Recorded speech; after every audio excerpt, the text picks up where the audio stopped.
his undergraduate and theological studies at Cambridge, John Drury was cured in St John's Wood for a few years.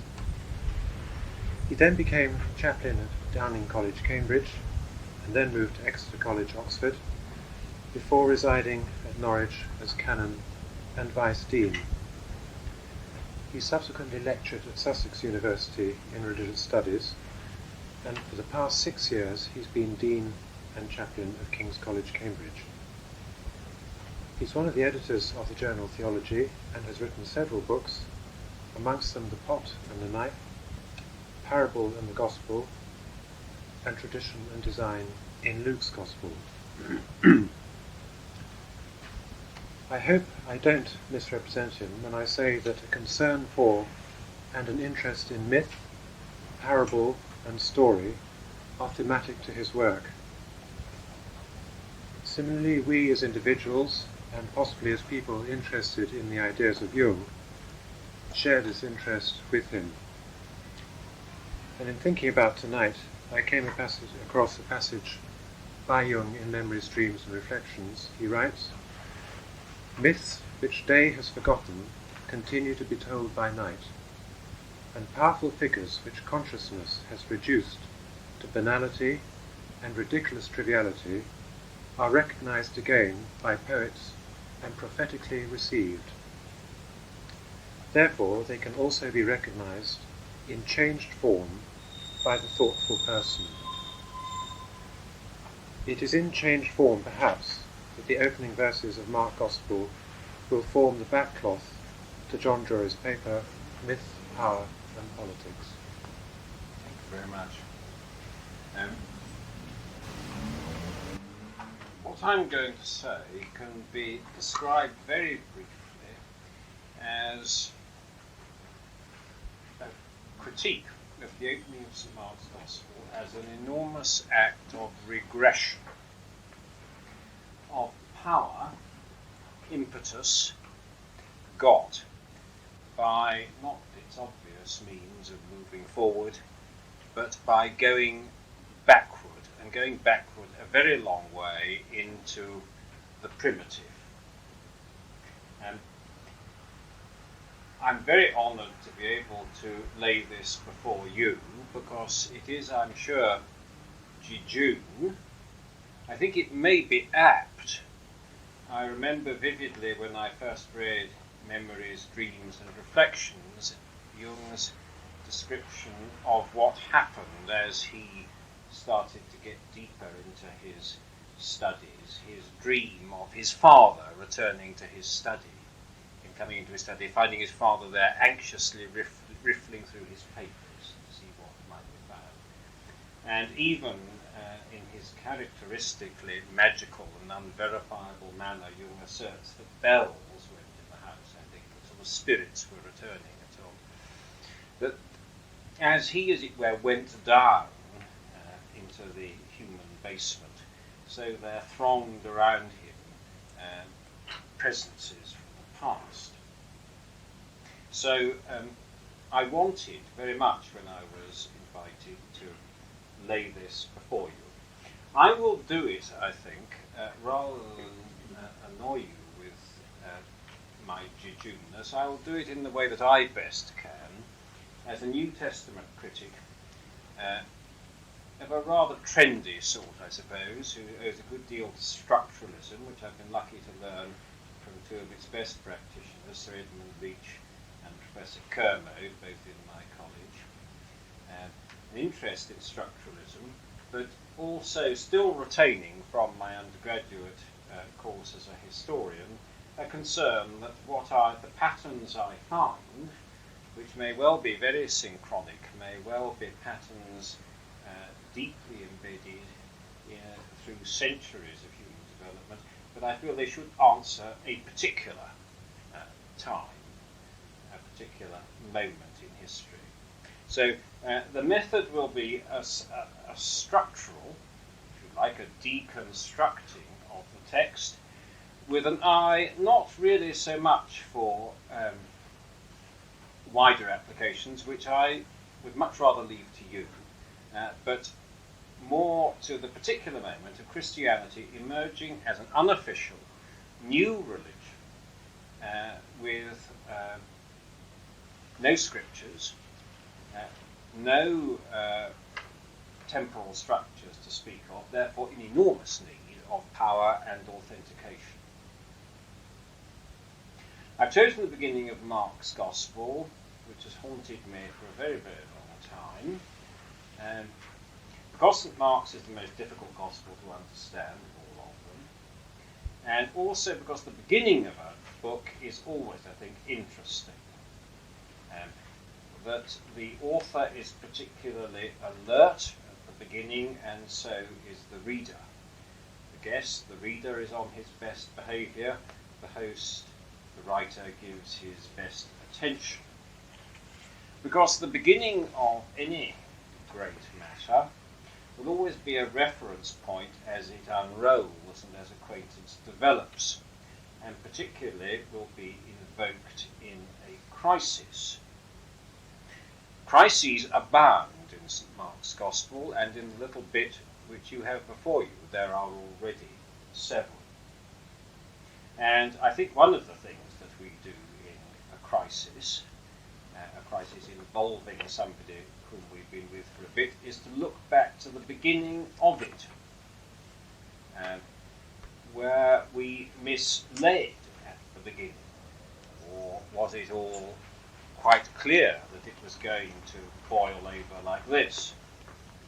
In times of crisis we say things like, I never knew that it would be thus when we started, or I always knew, dolefully, that it would be something like this. Now, whether you mean to read further in Mark, I very much hope you do, not so much out of piety as because it is a gospel not understood at the moment, and I think that your skills and critical techniques could unlock a good deal of its difficulties. I hope you do, but anyhow, you will find that the things in this first bit, which I'm treating as 1 to 28, come up again and again. The very first verse labels Jesus as Son of God, and this is something that will ring through the Gospels. It will be shouted at Jesus by a legion of evil spirits at chapter 5, verse 7. In the central tableau, the eerie, timeless tableau of the Transfiguration, in the middle, chapter 9, a voice from heaven says Jesus is Son of God. And then in two terrifying events at the end of the Gospel, first the high priest, with Jesus before him, asks him if he is the Son of God. The high priest really at the end of his tether, almost screaming, and the centurion as he dies says that he is the Son of God. And here already in the bit before you at 1:1 and 1:11, the extraordinary cosmic disclosure scene of baptism, Jesus is Son of God. Then you notice at verse 13, there is a confrontation with Satan, the adversary, the other one than God. This is noticed, it's not exactly described, but this confrontation with the opposite spirit power will come up throughout the Gospel in miracles and controversy. And indeed the power of Mark's Gospel, whatever it is about, comes from this conjunction of opposites, as William Blake called it, that Jesus is always up against his opposite. His disclosures are up against incomprehension, his healing power is up against destructive power, and so on. And these are just done with extraordinary directness, which makes it very hard to read. It isn't rational. It tends just to happen. And so this beginning that we have here is something the reader will need to hold on to as it goes on, because the narrative, and I think this is a function of narrative, that narrative is lifelike, really, if it raises the question, what on earth is going on? Is the person whom I believed in actually believable? Is the example I am following actually followable by me? Now, of course, in the very first verse, Mark tells it all to us. And if this person is the Son of God, then that's that, and that's it. But pronouncements like that aren't really realistic, because life is narrative. This is the first Christian narrative. It's a very strong one, and it's a strength of Christianity that it has this narrative thing. And narrative, of course, is always faith together with doubt, knowing together with not knowing. Again, of course, this is something you know so terribly well, because you're always in the narrative sphere as you listen to people's stories or think about your own. But narrative is like that, and it's taut and exciting because disappointment, contradiction are always there, as well as fulfillment, confirmation. So what Mark declares outright in that first verse, placards there, is far from self-evident thereafter. It becomes obscure. It's rather as if Mark has, as it were, banged a great peg into the ground at the beginning. He ties a rope around it, and he is able to jerk that rope and wave it around all the stronger for having, as it were, given the secret at the beginning. So the extraordinary thing about Mark is the amount of concealment and bafflement that comes along the reader's way. Who Jesus is, although we're told it at the very outset, is something that Jesus himself wants concealed. Often says so when it's disclosed. He tells people to be quiet and stop talking about it. Further, it's something that God, the great actor behind the scenes of the Gospels, wants concealed. In chapter 4, 11, 12, people don't understand parables because God doesn't want them to. These secrets are very much meant, and yet, of course, the Gospel is full of manifestations, public manifestations of enormous power. And then people can't see what truth is. People don't know it. You see that on the page before you in verse 27, I think. Yes, they were amazed and they questioned among themselves. They were simply startled. That happens a great deal in Mark. Strong emotional reactions. People are simply astonished. And that, I think, is extremely lifelike. But actually this happens a great deal. And ordinary, rational ways of talking about life ignore it. But actually people spend quite a lot of their day being brought up short. They immediately overcome it, of course, and present something more proper and more rationally connected. But there's a lot of this in Mark. The people are continually presented with things they don't understand. And that seems to me to be strongly realistic and very lifelike. And indeed, people oppose what Jesus is quite strongly. This gathers more strength as the book goes on. Now, these contradictory forces, I've said, are really both have to be present for narrative to have power. A narrative we will only read if we are given enough information to keep us going, but have enough withheld to make us want to know more. In other words, the reader of narrative is in life as it is, in which knowledge is combined with ignorance, whereas the reader of a textbook or a book of theory is in a rather bogus world, I think, in which everything is totally clear. It's a rather depressing world, I find. in because I can't take very much of it. But narrative depends on having both these things there. And perhaps that is part of the genius of Plato in presenting his arguments as actual arguments, as narratives, as what one person said to another. Mark, as I've said, puts these opposites, secrecy and openness, knowledge and ignorance, outright at one another. And there is a marked discontinuity in his gospel.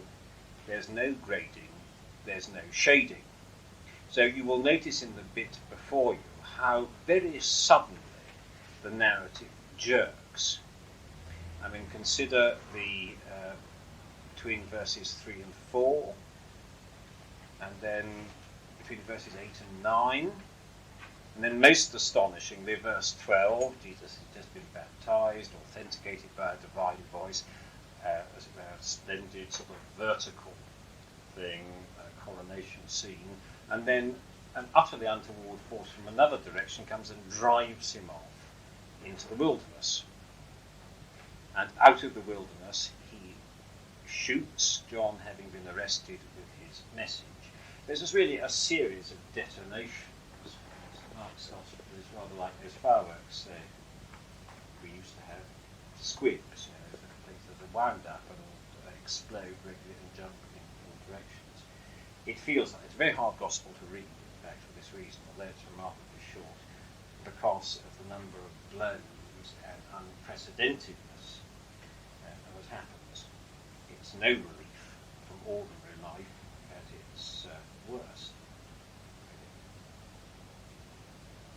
How does he do this? Because, I said, I think there's a case for saying that life is like this. We overcome it by concealing our amazement, our flummoxedness of things, our being at a loss. Mark doesn't conceal this. How can he manage to do that? And he insists that he have. And I think that we have to confront the fact that he has a theism, a belief in a spirit world, which is extremely rare for modern people to have. And there, of course, one gets to a major theme in the opposite of life and thought. But, I mean, even Jung himself, I think, who did as much as anybody can in this direction, it's very difficult for him to have a belief in God so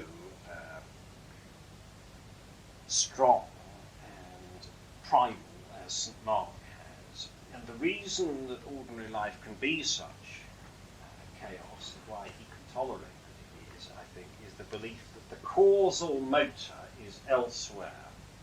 And the reason why the events are so jerky, actually, it's sort of one damn thing after another, is that unlike us, people since the Enlightenment, he doesn't seek causes within them that carry on to another event, in the way we do when we talk about anything really. He sees one cause outside, and that is God and the Spirit. And so you can see really in this bit that you have before you a picture of a world which I take it is alien, though probably you can make something of it, in which things are sort of kicked on by God. They don't go on of themselves. They're kind of smitten by God. Now, not all the early Christians thought quite like this. St. Luke, to whom we owe domestic and very rational parables, like the prodigal son, could reckon that there were things within nature, human nature, which were part of theology and the good life, and these could look after themselves. Common sense, as Luke affirms, will show you the way. But Mark doesn't do that. He's really a deeply pessimistic man about human nature and the world, and he believes that these things only happen by means of divine causality. Well, now, after all that, let's just go through it and look at a thing or two about it. I've given you this chart, and I've put the text in the middle. Down the side there I've put something called time, and then there's place. Just to do time first, and this is this business of regression that I told you I would bring before you. A number of voices speak here, and the people who speak are listed in those columns. The Old Testament speaks John the Baptist and Jesus stroke gospel, because it's a Christian Jesus, it's the Jesus of the evangelist.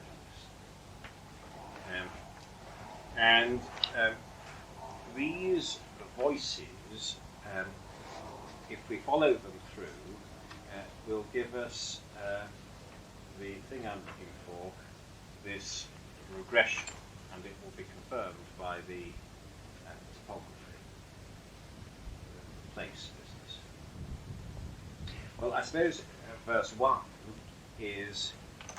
starts where you'd expect it to start, Jesus' gospel. This is a Christian speaking, the beginning of the gospel of Jesus Christ, the Son of God.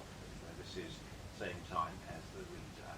But then, having said that, it dives right back in a very surprising way into the world of the ancient. A prophecy of Isaiah and Malachi combined with the tradition that a messenger preceded the people of Israel in the wilderness in the Exodus. That is the first voice, and it goes right back in time. It's a very ancient voice. Then in 7 to 8, verses 7 to 8, John's voice. John comes out of that ancient voice, we'll see as we read, but he points forward to Jesus. And at 10:11, verse 11 particularly, the apocalypse, the opening of heaven, and the divine voice. And the point I want to make is that only at 15, by which time we're practically punch-struck with extraordinary events, does Jesus' voice speak. I think that will be interesting to you, that as it were, for the voice of the main character to come out free and clear, an enormous amount has to be gone through first. Now you will see then that there is actually in sketch a movement here which these voices signal, and its first effect is to dive right back into ancient precedent, and then to come to the one whom we're all expecting to hear only through progressive stages, first of him being indicated by somebody else, and then of him being indicated by God. So in a narrative, and this is something I think important and glaringly obvious, it's not just what people say, it's when they say it. And that is surely so in practical matters of counselling and therapy.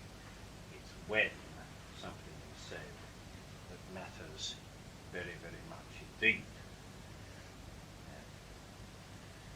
Notice that the time is not specified in days, hours, weeks, but we get, as it were, Markan realism of time as it really is, raw time. I mean, the actual time, 3 o'clock and so on, we have to look up.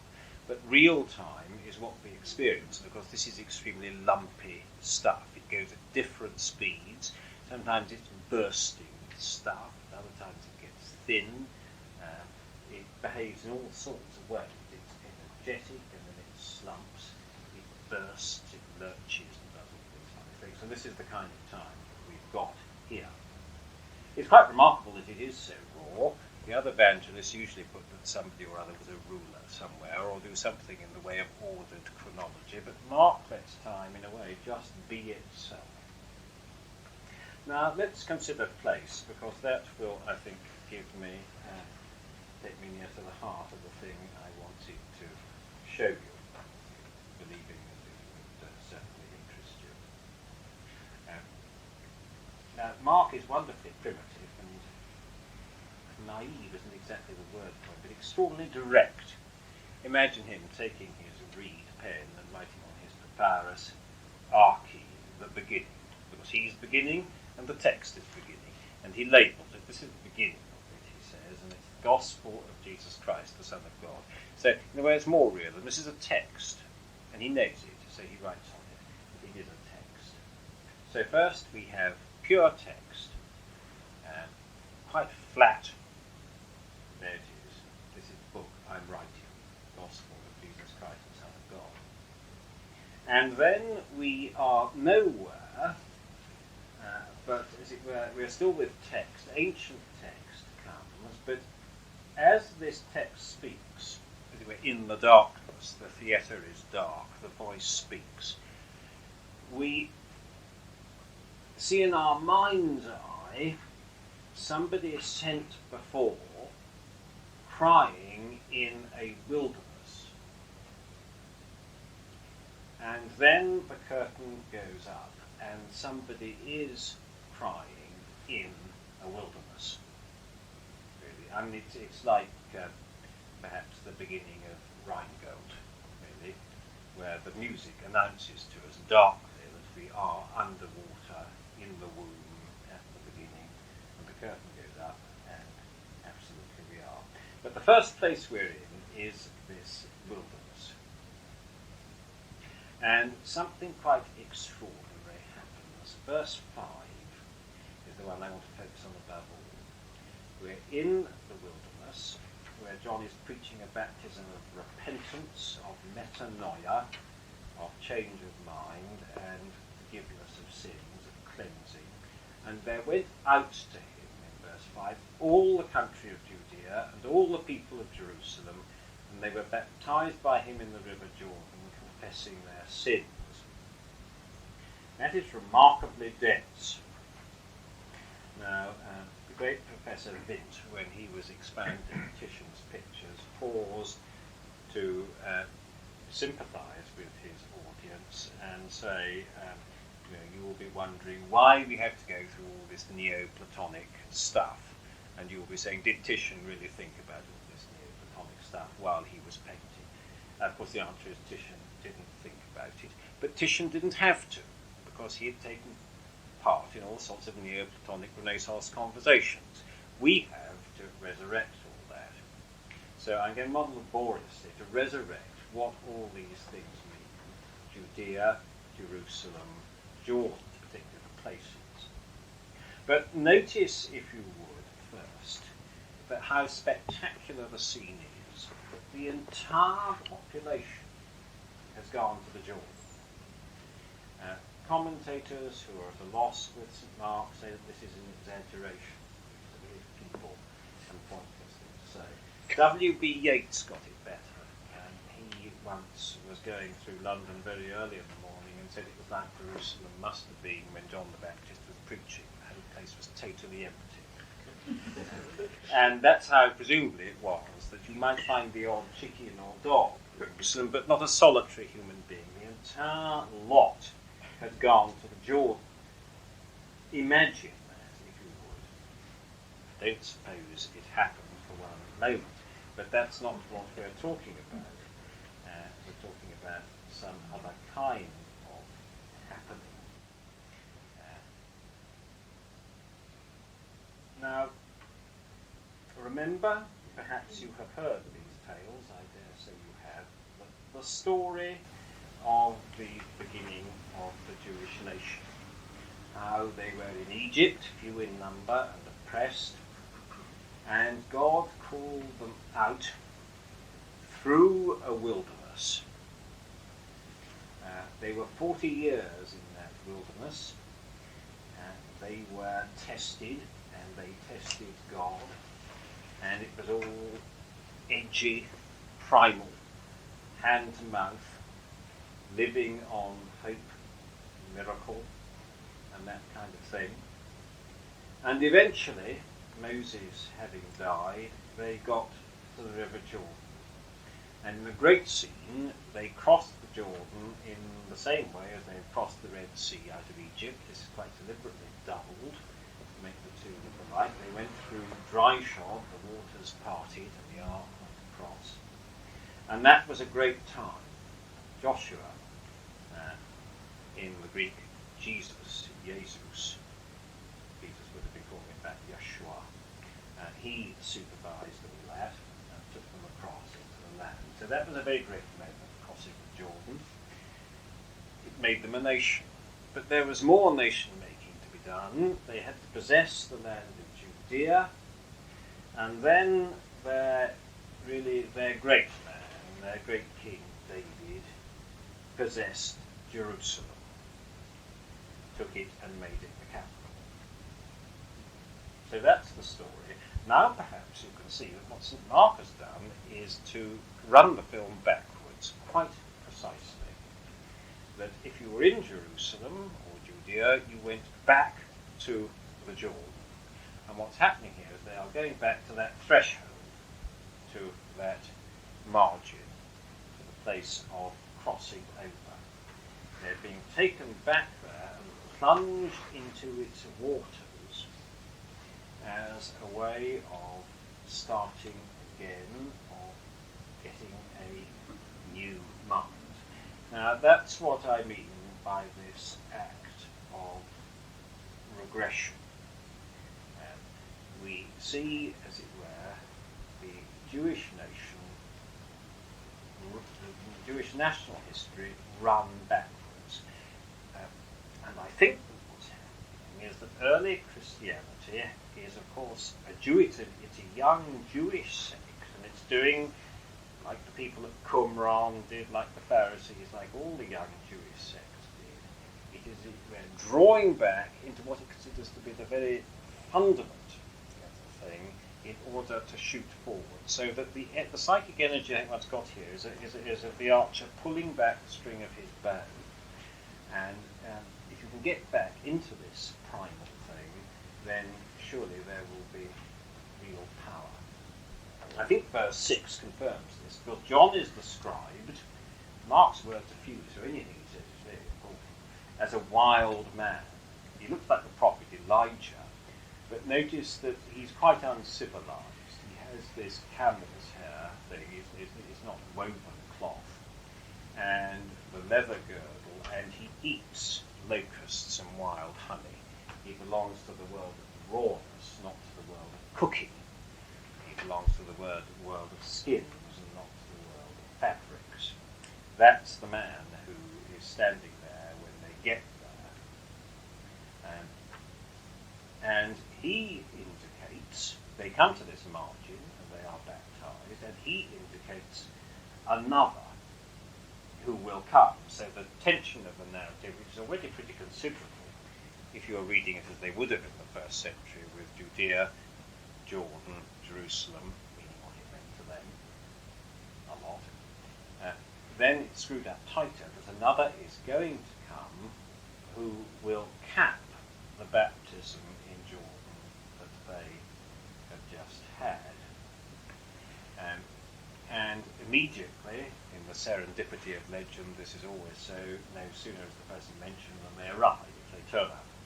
And so Jesus appears from Nazareth of Galilee and was baptized by John in the Jordan, like everybody else.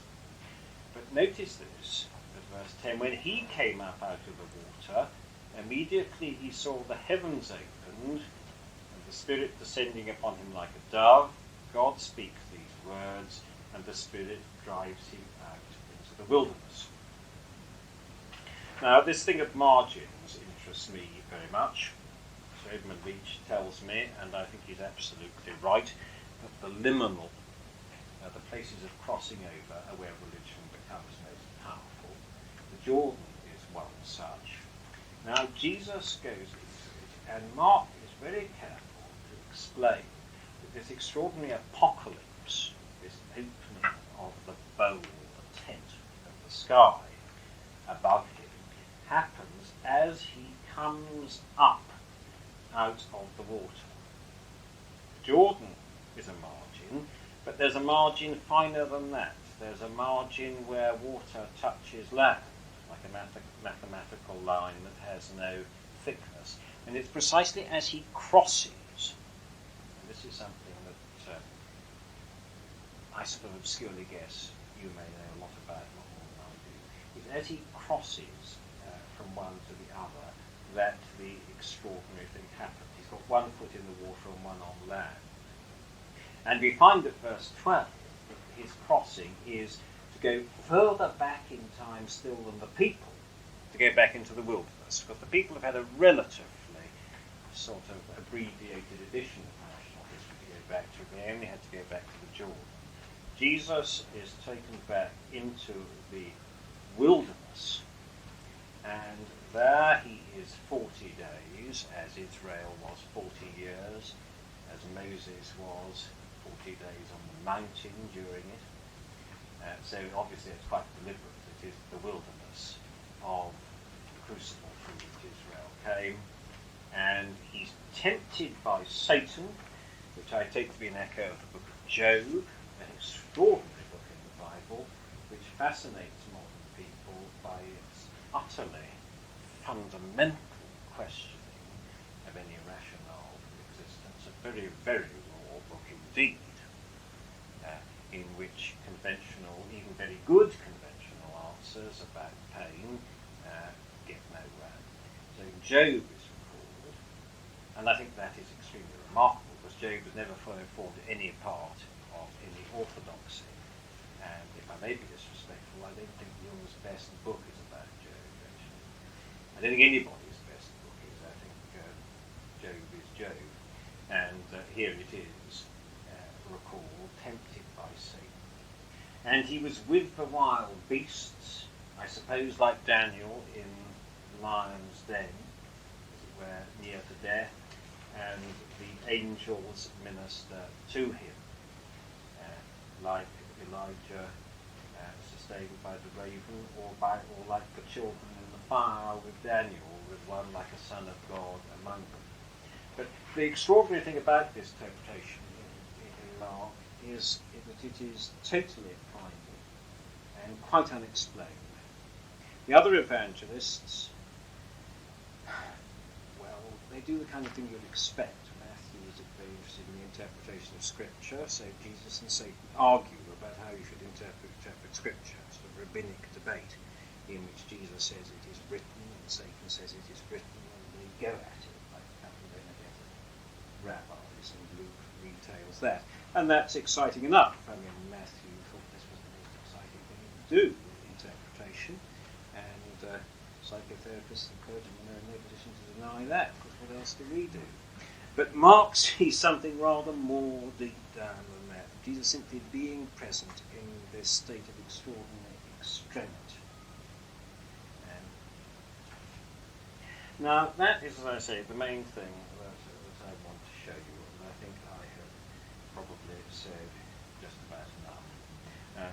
But I think what I will do, having done that, is do a kind of fade out and talk about it from a more historical point of view, because I think things have come up that are very, very powerful. And if you were to go further and look at, say, the incident starts with verse 21, which I was hoping to get on to, but I think it would be a pity to talk too long, we see this power, very disruptive. 21 onward is like a Dostoevskian scene. You're in the synagogue and the lunatic starts shouting.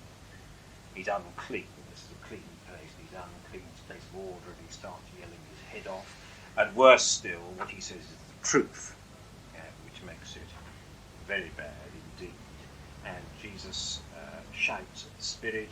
There are convulsions, banging around, shouting, and the spirit comes out, and people are totally amazed. It's an eruption of this power that's been gathered in these early scenes into the world of convention, order, cleanness, and propriety. Very, very embarrassing. So the people, of course, are amazed and can't understand what's happening, except that it is extremely powerful. So let me, as it were, do a bit of a fade out, really, and just say a few things that might be useful or might not. The first thing I would say is to repeat that the early Christians had no scriptures other than the Jewish scriptures. They were soaked in them, and that what we have here is a Christian scripture, but it is really a mosaic of Old Testament pieces. You get Old Testament stronger than that. There are certain primal movements, gestures, if you like, about being human that find their way into it. Gestures associated with places and voices and times.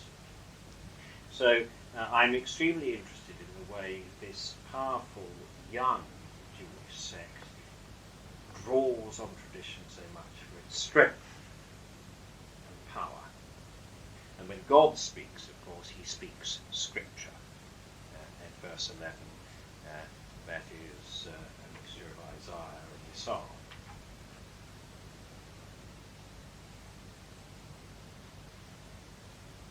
So there is that oldness.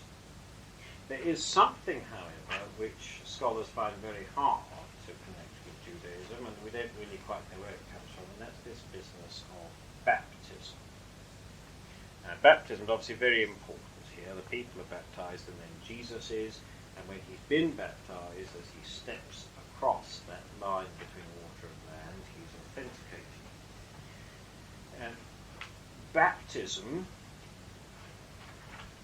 wherever it came from, is already, before St. Mark writes, the form of Christian initiation, and it is seen by St. Paul in extremely drastic terms. In Romans chapter 6 he describes what it means, that it is like a dying, it is like a being drowned, and it connects you with Christ by taking you along his road. So that really baptism is the Christian projection of this Jewish, reverse Jewish theme of going back into the primal. That seems to be what St. Paul says. It's a being taken down into the, being deconstructed really, into the most primal things. Paul speaks about baptism because somebody says very, very rationally, he says, listen, Paul, now you're preaching this doctrine that God can forgive sins and see everybody through, so I take it then that it doesn't really matter if we misbehave. And Paul rounds on this person, who is very rational, but all the arguments on his side, like Socrates' opponents often have, but in an existential way. He says, how can you be baptized and say that? How can you, as it were, it's as if somebody was married and said, well, I spend all the evenings in the pub and my wife doesn't sort of mind. It's a sort of anachronism. It shows it doesn't quite, you don't quite know what has happened to you. And now, this is very powerful here. It's this whole business of baptism, and it has this primalness of going back into the waters of death. So the Old Testament and Christianity have, I think, shown us in this passage a movement backwards in order to go forwards. A great migration in reverse of the Jewish people, which is taken further back by Jesus through the waters of a Christian baptism, and then at verse 14, at last he shoots out in power, saying really all that he has got to say, all that he ever will say. The kingdom time is fulfilled. What more could anyone ever say? The time is fulfilled, the kingdom of God is at hand. Repent and believe the gospel. And I'll stop there, I think, because I think I've said quite enough. I am very eager to know whether, granted that I've made it clear enough, you make anything of it. So I'll sit back.